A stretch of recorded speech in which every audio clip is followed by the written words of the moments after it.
ধরুন আপনার জ্বর, রক্ত পরীক্ষা করা হলো, রক্তে ডেঙ্গুর জীবাণু ধরা পড়ল।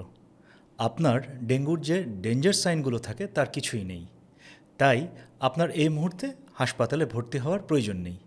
আপনাকে বাসায় থেকে চিকিৎসা চালিয়ে যেতে হবে। এখন আপনার করণীয়গুলো কী? এই নিয়েই আজকের আয়োজনে আমি ডক্টর দিওয়ান ওয়াসিফ জালাল আপনাদের সকলকে স্বাগত জানাচ্ছি। তো প্রথমেই জেনে নেই ডেঙ্গুর ডেঞ্জার সিমটমগুলো কী কী। রক্ত পরীক্ষার কিছু অ্যাবনর্মালিটির পাশাপাশি কিছু সিমটমসের কথা রোগী বলতে পারবেন। যেমন কী কী? তীব্র ও ক্রমাগত পেটে ব্যথা, বিশেষ করে পেটের ডান পাশের ওপরের অংশে। বারবার বমি হওয়া। রক্তক্ষরণের লক্ষণ, যেমন নাক দিয়ে, দাঁতের মাড়ি দিয়ে, প্রস্রাব দিয়ে রক্ত যাওয়া। কালো আলকাত্রার মতো পায়খানা। বমিতে রক্ত যাওয়া। মাসিক চলা অবস্থায় স্বাভাবিকের চেয়ে বেশি রক্ত যাওয়া, অর্থাৎ অতিরিক্ত রক্ত যাওয়া, বা যেখান দিয়ে আপনার আগে কখনো রক্তক্ষরণ হয়নি কিন্তু হচ্ছে, এমন হলে সাবধান। তারপর কি? প্রস্রাব কমে যাওয়া। পানি বা স্যালাইন খাওয়ার পরও 6 থেকে 8 ঘন্টা বা তার বেশি সময় ধরে প্রস্রাব না হওয়া। হঠাৎ রক্তচাপ কমে যাওয়া, ব্লাড প্রেশার কমে যাওয়া, অজ্ঞান হয়ে যাওয়া। শিশুদের ক্ষেত্রে খাওয়া বা বুকের দুধ পান বন্ধ করে দেওয়া, অস্বাভাবিক কান্না করা বা অস্বাভাবিক নিস্তেজ হয়ে পড়া, খিঁচুনি, অস্বাভাবিক ঘুম বা জাগতে কষ্ট হওয়া। এই সিমটমগুলো এগুলো থাকলে আপনাকে সরাসরি ডাক্তারের তত্ত্বাবধানে চিকিৎসা নিতে হবে এবং অধিকাংশ সময় হসপিটাল অ্যাডমিশনের প্রয়োজন পড়বে। তো আসা যাক আজকের মূল আলোচনায়, যে আপনার ডেঞ্জার সাইন বা সিমটমগুলো নেই, ডেঙ্গুর যে ডেঞ্জার সাইন বা সিমটম এগুলো নেই। এখন আপনাকে বাসায় থাকতে হবে।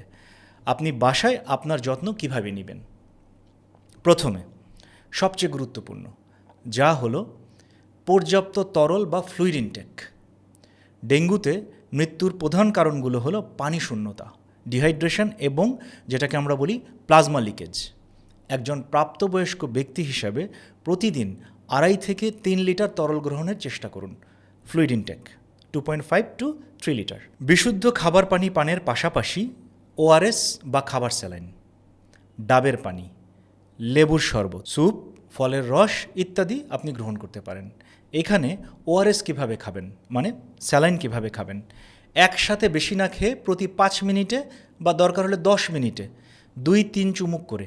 কারণ অনেকের যেটা হয় যে বমিভাব হতে পারে, আর যদি বমিভাব না হয় তাহলে স্বাভাবিকভাবে পান করেন। ডাক্তারের বলে দেওয়া পরিমাণ খেতে পারেন। সারাদিন 500 মিলি থেকে 1 লিটার, তবে তৈরির ব্যাপারে সঠিক নিয়ম অনুসরণ করুন, যা সাধারণত প্যাকেটের পেছনে লেখা থাকে। এই স্যালাইনের পরিমাণটা কিন্তু ডাক্তার আপনাকে বলে দিবে। আমরা একটা জেনারেল আইডিয়া দিলাম। এরপর আসা যাক জ্বর নিয়ন্ত্রণে কী করবেন। সমস্যা হয় যে মাথা ব্যথা, গায়ে ব্যথা, জ্বর, কিন্তু আপনার জন্য এই অবস্থায়, অর্থাৎ জ্বর, গায়ে বা মাথায় ব্যথার জন্য শুধুমাত্র প্যারাসিটামল ছাড়া অন্য কোনো ওষুধ খাওয়া নিষেধ। সাধারণত 500 মিলিগ্রাম 6 ঘন্টা পর পর। তবে আপনার বয়স ও ওজন অনুযায়ী ভিন্ন ডোজ হতে পারে, যা আপনার চিকিৎসক ঠিক করে দেবেন। জ্বর বা ব্যথার কারণে ডেঙ্গু শনাক্ত অবস্থায় যে মেডিসিনগুলো খাবেন না, অনেকে খেয়ে ফেলেন, এজন্যই উল্লেখ করে দিচ্ছি। আইবুপ্রোফেন, ডাইক্লোফেনাক, ন্যাপ্রোক্সেন, অ্যাসপিরিন, এগুলো রক্তক্ষরণের ঝুঁকি বাড়িয়ে দিবে আপনার। সুতরাং এগুলো খাওয়া নিষেধ। শুধু প্যারাসিটামল বা নাপা এইস এই নামে আমরা চিনি আর কি। জ্বর কমানোর জন্য প্যারাসিটামলের পাশাপাশি স্পঞ্জিং করবেন, কারণ স্পঞ্জিং করলে 1 থেকে 2 ডিগ্রি টেম্পারেচার কমিয়ে আনতে পারবেন আপনি। সুতরাং স্পঞ্জিংটা করবেন, এটা আমরা অনেকে করি না, এটা আমরা করব।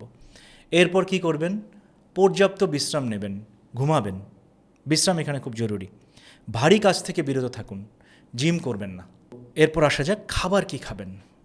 ভাত, খিচুড়ি, ডাল, মাছ, মুরগির মাংস, ডিম, দই, ওটস, স্যুপ আপনি খেতে পারবেন। ফলের মধ্যে কলা, পেঁপে, কমলা, মাল্টা, আপেল, তরমুজ, লেবুর শরবত ইত্যাদি খেতে পারবেন, কোনো সমস্যা নেই। ক্ষুধা কমে যেতে পারে এই সময়, তখন অল্প অল্প করে খাবেন। প্রতিদিন মানে এভরিডে, এটা খুব গুরুত্বপূর্ণ, কিছু জিনিস পর্যবেক্ষণ করবেন, মনিটর করবেন। কি কি? শরীরের তাপমাত্রা, এটা তো করবেনই। পানি খাওয়ার পরিমাণ, সাথে প্রস্রাবের পরিমাণ, মানে ইউরিন আউটপুটটা আমাদের দেখতে হবে।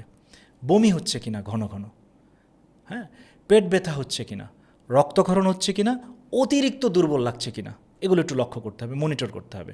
এবং বিপি মেশিন বাসায় থাকলে ভালো হয়, যেন আমরা প্রেশারটা দেখতে পারি।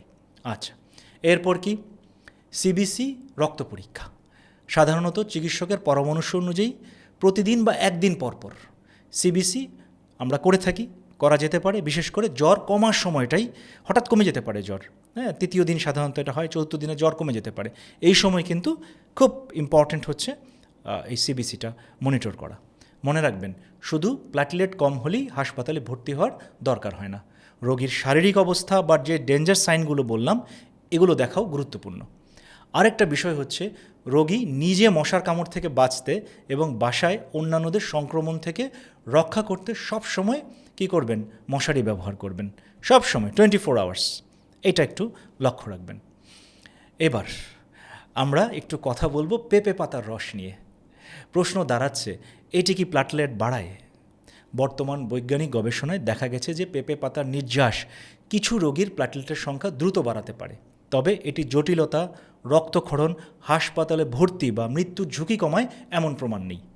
যদিও সরাসরি এটি ডেঙ্গুর মূল চিকিৎসা নয়, তবে আপনার প্ল্যাটলেট কাউন্ট বাড়াতে এটি সহায়ক শক্তি হিসেবে কাজ করতে পারে। তো কিভাবে তৈরি করবেন এটা?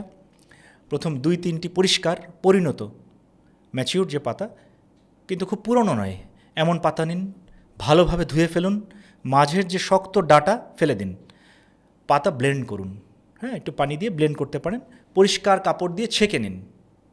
ছেঁকে নিয়ে আপনি পান করতে পারেন। লক্ষ্য রাখবেন যে অতিরিক্ত কিছু, যেমন চিনি, লবণ ইত্যাদি, এটা না মেশানোই ভালো। কতটুকু খাবেন? বিভিন্ন গবেষণায় মাত্রা এক এক রকম, তাই নির্দিষ্টভাবে অমুক পরিমাণই সঠিক বলা যায় না।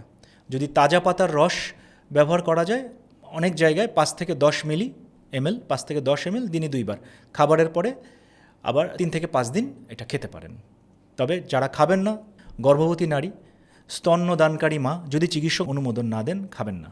যাদের পেঁপেতে অ্যালার্জি আছে, অনেকের কিন্তু অ্যালার্জি আছে, তারা খাবেন না। যাদের গুরুতর লিভারের রোগ আছে, তারা খাবেন না। পেট খারাপ থাকছে, হজমতে সমস্যা হচ্ছে, এই সময়ও চেষ্টা করবেন যদি নাশ হয় না খাওয়াটাই ভালো। পরিশেষে খেয়াল রাখবেন, শিশুদের ক্ষেত্রে সব বিষয়ে সরাসরি শিশুরোগ বিশেষজ্ঞদের তত্ত্বাবধানে থেকে চিকিৎসা নিন এবং ডেঙ্গু প্রতিরোধে আপনার করণীয়গুলো মেনে চলুন। তো আজ এই পর্যন্তই। নিয়মিত মেডিটেশন করুন, টোটালি ফিট থাকুন। আল্লাহ হাফেজ।